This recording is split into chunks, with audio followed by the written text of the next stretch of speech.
Optimism. I'm gonna be on a Snapchat optimism kick. I'm sorry, it's just hitting me. Optimism. I'm fucking selling optimism. It's the optimism unicorn. It's the optimism unicorn, D-Rock. Have you ever seen one before? It's rare. Thank you. You keep asking questions.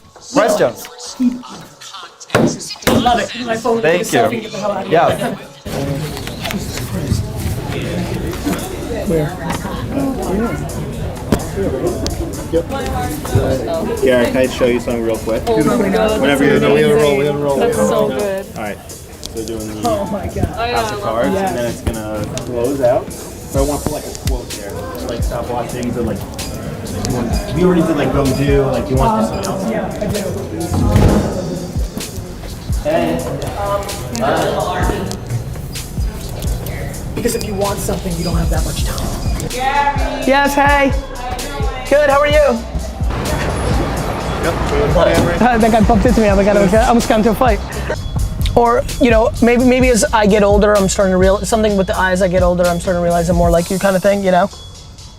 I'm thinking about putting a Facebook post of the video and the entire article in like one post, like the video accompanied with the long form text. I want to try that. Being in there, for some reason you guys want that, but like I want way more like pro and con reactions. Like the first one's perfect. Is perfect. That's the kind of stuff, you know, I want more of. Like marketing talk and referencing marketing is not interesting. And then the other thing we can do just as a strategy is they mention the brand, but we go back 5 or 10 tweets and we find out they're trying to make the basketball team, right? And we get like to surprise them and help them practice. I'm a big believer that a name is nothing until you make it. Nobody knew what Google or Facebook or, you know, Nike meant until it was made. This campaign is gonna be meaningful to their business because of how we execute more so than the hashtag or the theme. You know what I mean? And they're both great, To me, I just want to give everybody context to how I roll if I get more involved in stuff like this is I'm more in the no business than the yes business. You know what I mean? For me, if something's just so insane and I'm like, what the hell? Like I'm just, you know, and I said, I'm crazy, so that's never gonna happen. Because it's difficult for people to wrap their head around it after you've been branded in their mind. So I think it requires enormous amounts of humility and patience from the person that's going through it. And I will give you one other thing, and I think this is probably the crux of the article for me, if I was reading it. The biggest problem is people trying to rebrand themselves in something they're not good at or capable of doing. Like, I'd love to be a rapper. I'd love to rebrand myself a rapper. I was actually a marketing and business guy, which is why it was easy for me to transition from a wine personality.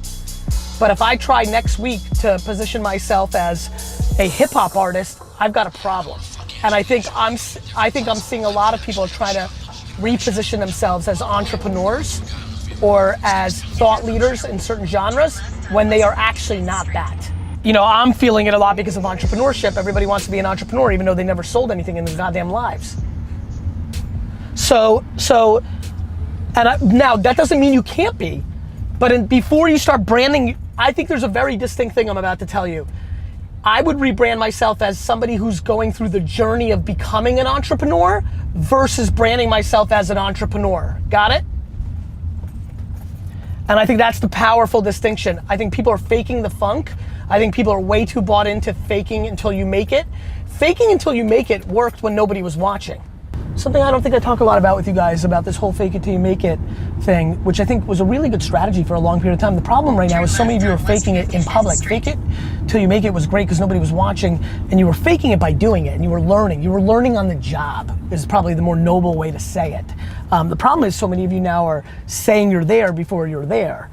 We encountered that yesterday again in Denver. Lovely kid, just, you know, so why am I not making money? You're not selling anything. Like, you know, that's its most basic form of entrepreneurship. You're just not there yet, and you may get there. So I think it's super important for people to start understanding what's really happening in the ecosystem, which is, you know, so many of you are projecting a personality in social, and it just really matters that there's something behind it. And that's kind of personal brands is what we were talking about there. So please, you know, that little distinction, and replay it right now, D-Rock. I want you to do the reverse. Like, so many of you are projecting a personality in social, and it just really matters that there's something behind it. There's a distinction between, you know, there's a very big distinction between I'm going through the journey of becoming this and I am this. And way too many of you are saying I am this and nobody believes you.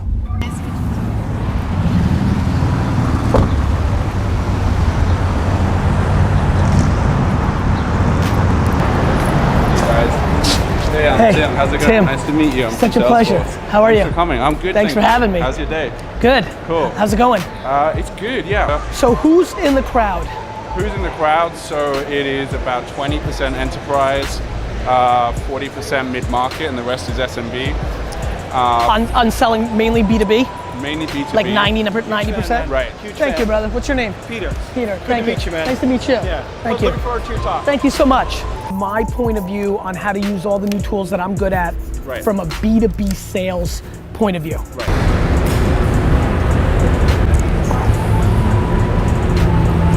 Introducing you. How are you, brother? Patrick Blair, nice Really to nice to meet you. How are Thanks you? for doing this. Yeah, I'm thrilled to be here. This is great stuff. Thank you, man. Salespeople are easy. You give them a target, they Right, reverse. go for You can make their actions, right? Right.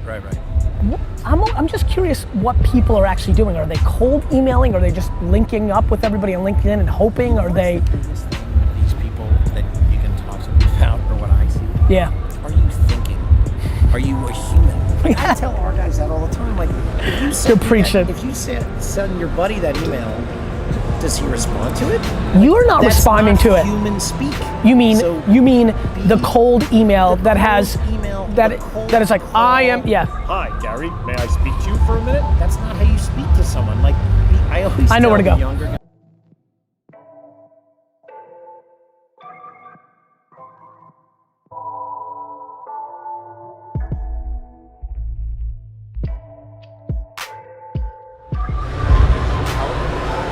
Thank you. Awesome, man. Appreciate Thank you. it. Thanks for having me. Good luck. Good luck. And the truth is, and I know those four very well, Frederick I think is a purebred salesman, but I really do think that I was born very lucky and that I think my parents are very opposite, and I think I feel very in kinship with my marketing and with my sales. And so that's what I want to focus on, because I think a lot of people here could make a lot more money if they eliminated two things. One, laziness, to be very frank, and two, idealistic points of view of how they've made their money in the past.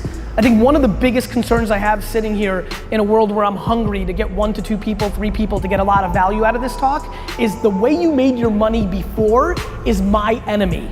The way you've been successful yesterday is my enemy. It is stunning if you understood what runs through my head every morning on how little I think anybody should give a fuck about anything I achieved yesterday back.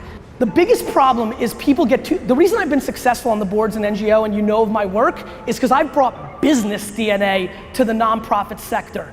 Like, let's eliminate the romance. Don't tell me the fluff. Tell me that I'm gonna save $17,000 a year by giving you $25,000 and I'll write you $50,000. Got it? Thank you so much. You're welcome. Thank you guys.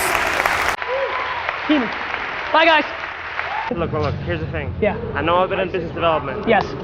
But I have more balls and desire to do it than D-Rock, than do me a 90% favor. of people. It's time to give him an at-bat. Get me 25 minutes at the office. Let me give it real thought. Sure. So that was awesome. Thank you. I think I might get fired if I ask this, but how many folks do you know? You don't have to sacrifice sleep for hustle. You have to sacrifice entire seasons of House of Cards. You have to sacrifice Candy Crush. You have to sacrifice being on the bowling and dart and softball team if you want big results. Headed to Cleveland for the game. That should be a lot of fun. Little networking business action. That'll be fun. Really good day. This was a great conference. I just spoke at Sales Machine 16. Really good job, guys. Seriously, really good stuff. Thank you, Gary. You're welcome. Appreciate it. Great crowd. Sales. You know, I talk so much about marketing and branding that I missed the sales part. So it's fun to kind of dust up some of those chops. Good day, had some really intense, solid meetings today. Got some really good stuff done. Misha's school had a graduation, so it was did a little family time. So a nice little kind of family, branding, and running a business day. Typical.